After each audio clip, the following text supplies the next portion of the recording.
الحمد لله الذي هدانا لهذا وما كنا لنهتدي لولا أن هدانا الله والصلاة والسلام على أشرف الأنبياء والمرسلين أما بعد. قال الله تعالى في كلامه المجيد ورتل القرآن ترتيلا.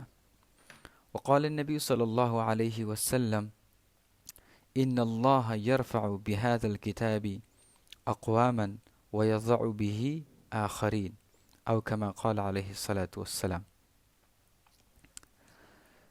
اللہ سبحانہ وتعالی نے انسان کو پیدا کیا اس کی جسمانی فطری ضروریات کی تکمیل کے لیے. اللہ رب العزت نے وسائل بھی مہیا فرمائی اور اللہ نے خیر شر میں فرق کرنے کی صلاحیت، عقل، ضمیر کی آواز عطا فرمائی. اس کے علاوہ اس کی کامل رہنمائی کی غرض سے اللہ سبحانہ وتعالی نے وقتاً فوقتاً انبیاء کرام علیہم السلام کو مبعوث فرمایا اور ان پر اپنی کتابیں نازل فرمائی. اور قرآن کریم جو کہ اللہ سبحانہ وتعالی کی طرف سے نازل شدہ آخر کتاب ہے اور جو گزشتہ تمام آسمانی کتابوں کا خلاصہ اور نچوڑ ہے، اور ان میں موجود تمام تعلیمات الہیہ کا نچوڑ ہے. لہٰذا یہ قرآن رہتی دنیا تک تمام انسانیت کے لیے دونوں جہانوں میں صلاح کا پیغام ہے اور تمام بنی نوع انسان کے لیے ہدایت ہے، رہنمائی ہے اور ایک ہدایت کا سرچشمہ ہے. جو اسے اپنائے اس کے لیے اللہ کی طرف سے خوشخبری ہے، کامیابی ہے دنیا میں بھی اور آخرت میں بھی، اور جو کوئی اس سے اعراض کرے اس کے لیے ناکامی ہے، نامرادی ہے دنیا میں بھی اور آخرت میں بھی.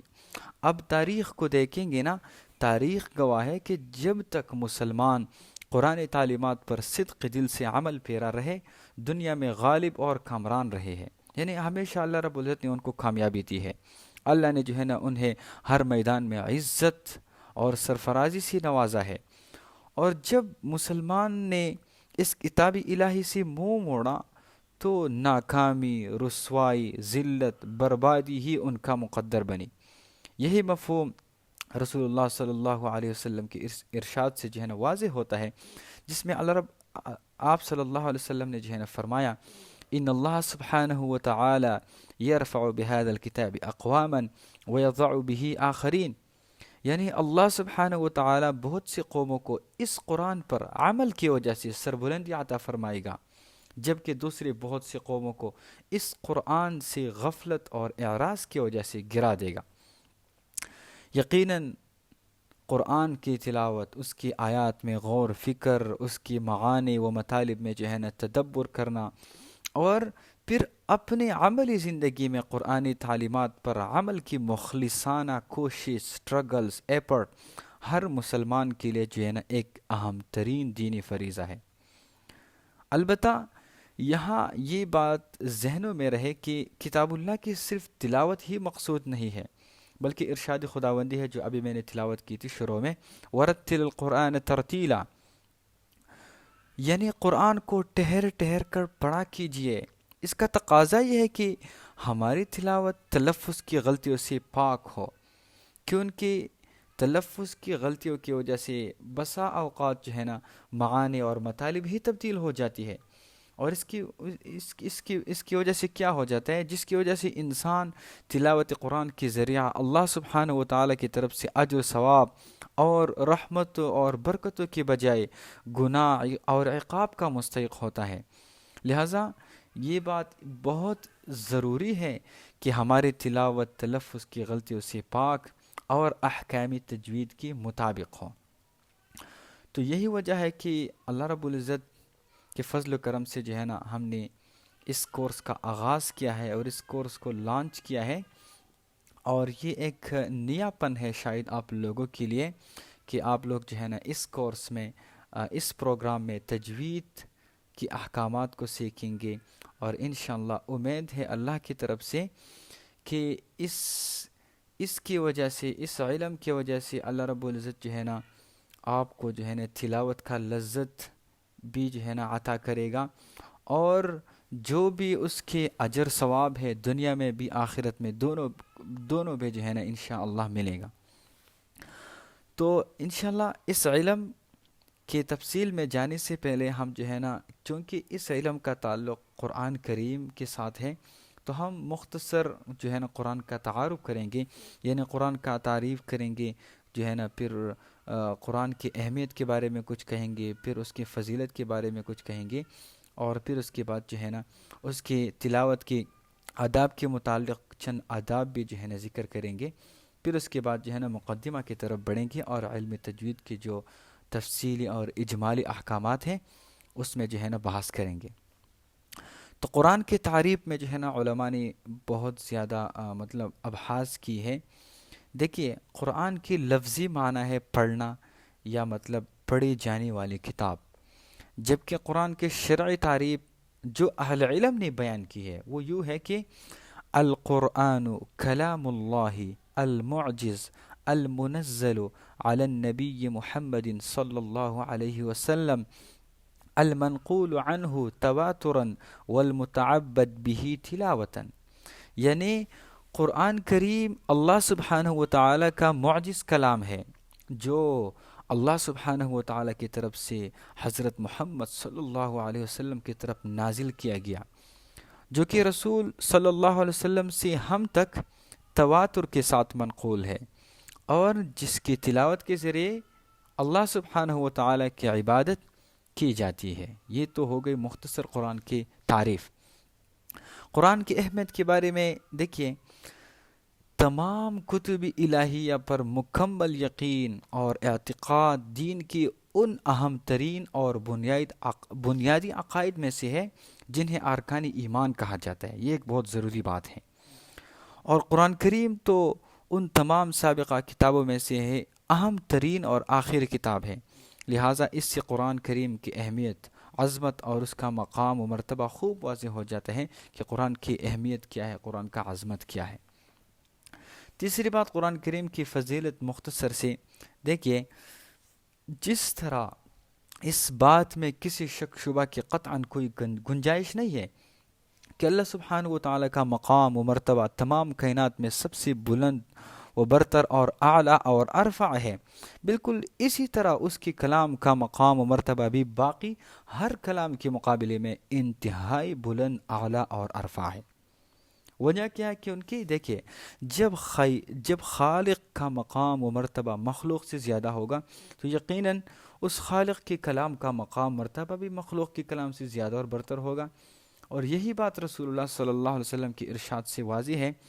ایک حدیث میں ہے، ترمذی شریف کا ایک حدیث ہے، فضل کلام اللہ علی سائر الکلام کفضل اللہ علی خلقہ، یعنی اللہ کے کلام کو باقی ہر کلام کے مقابلے میں اسی طرح فضیلت اور برتری حاصل ہے جس طرح اللہ کو اپنے تمام مخلوقات پر فضیلت اور برتری حاصل ہے۔ ایک اور جگہ ارشاد ہے جو کہ بخاری شریف میں حدیث نقل کی گئی ہے، خیرکم من تعلم القرآن وعلمہ، اللہ کے نبی صلی اللہ علیہ وسلم فرماتے ہیں تم میں سے بہترین لوگ وہ ہیں جنہوں نے قرآن سیکھا اور سکھایا۔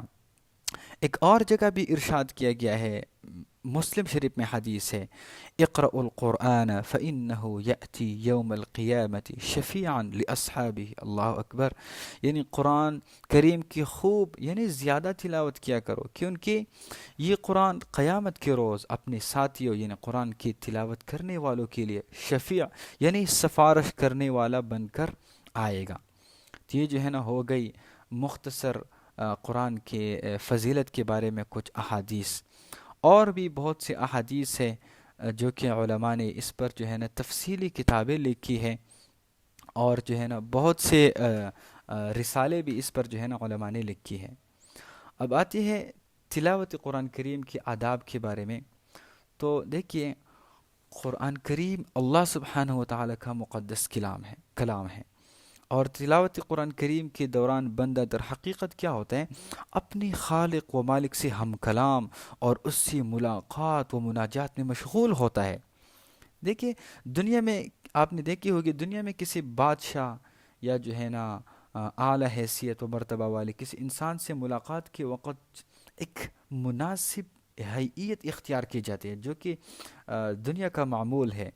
آداب ملاقات نیز آداب گفتگو کی بھی رعایت رکھی جاتی ہے، جبکہ اللہ تو بادشاہوں کا بادشاہ ہے، یعنی ہی از دا کنگ آف کنگس، احکم الحاکمین ہے، اور الحی القیوم ہے۔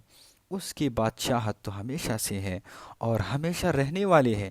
زمین و آسمان کے تمام خزانے اس کی قبضہ قدرت میں ہیں، تو لہٰذا اس سے ہم کلامی اور ملاقات مناجات کے وقت آداب ملاقات کا مکمل اہتمام اور التزام ہونا چاہیے۔ اس سلسلہ میں دیکھیے، یہاں جو ہے نا میں چند آداب کا مختصر تذکرہ کروں گا۔ سب سے اہم چیز جو ہے نا اخلاص نیت، یعنی اخلاص نیت۔ قرآن کریم میں ارشاد ہے اللہ رب العزت کا، وَمَا أُمِرُوا إِلَّا لِيَعْبُدُوا اللَّهَ مُخْلِصِينَ لَهُ الدِّينَ۔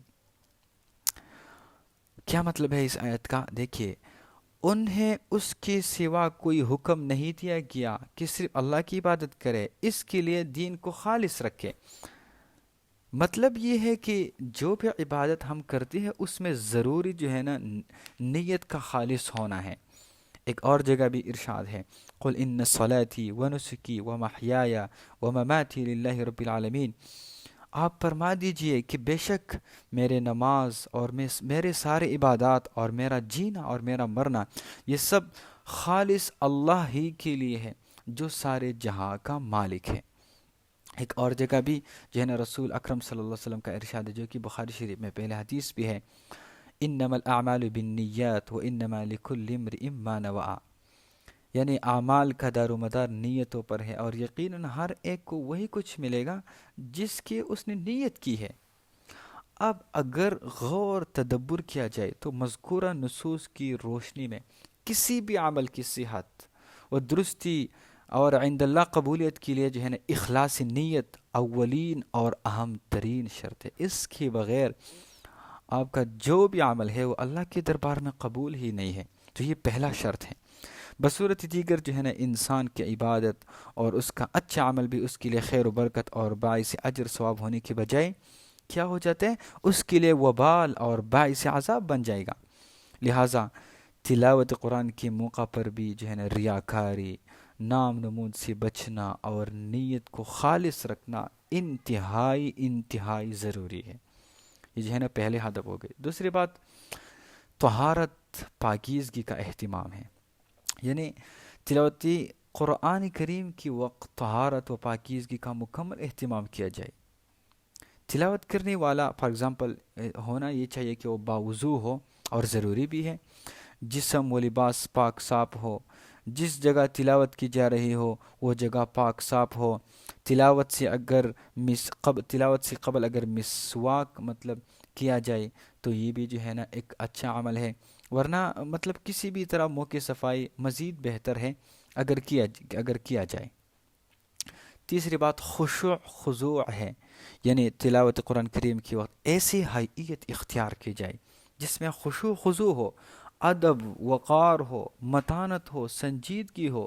فار ایگزامپل ہم دیکھتے ہیں نا، جیسے ایک طالب العلم استاد کے سامنے ادب اور وقار سے بیٹھتا ہے، پھر اس کے ساتھ ساتھ اگر بندہ قبلہ رخ ہو تو بہت زیادہ بہتر ہے، اور اس کے ساتھ ساتھ جو ہے نا ایسی جگہ تلاوت سے اجتناب کیا جائے جہاں فضولیات یا خرافات لہو لعب کا ماحول ہو، جہاں کلام اللہ کی بے ادبی کا احتمال ہو، تو ان چیزوں کا خیال رکھا کیا جائے۔